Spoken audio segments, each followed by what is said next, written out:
Hello, hello. Christmas kan malo ka lo thleng tur.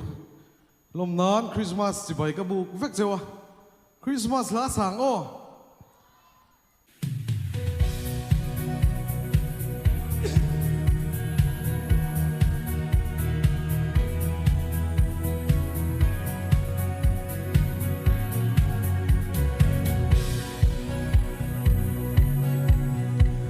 Alo her chuak le ta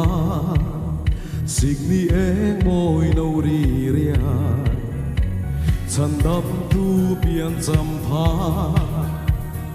dam ten kan thleng le ta za in lama u chan dam tu lo pian lo mi ber kuang ching chang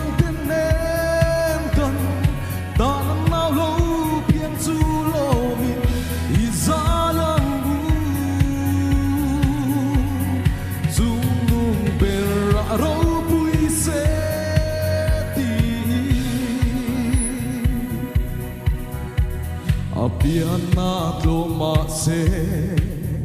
Kanta lal thar lo piang su Sing pha za leng zong ta Ren na la lan si ya Oh zai bang parang lamang u chan Dam tu lo piang lo mi Ben kuang ching chang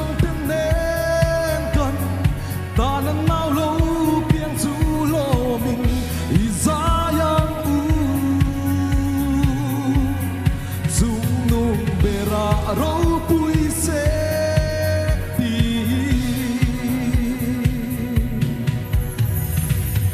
zum nung bera pa thiam su ro pui ro se lei chung ma alom em zinga rem thu leng rose tiang sai sa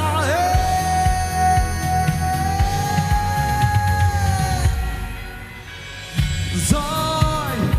ini ba parang le chan dam tu lo piang lo mi pe kuang ching chang ten nen kan ta nan mau lo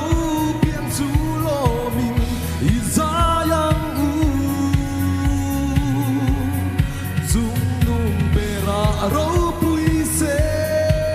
ti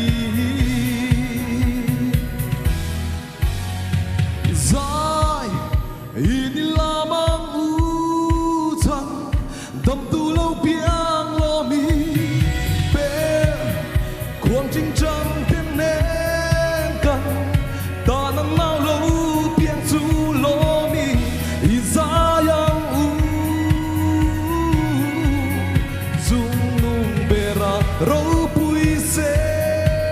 ti zum nung bera ro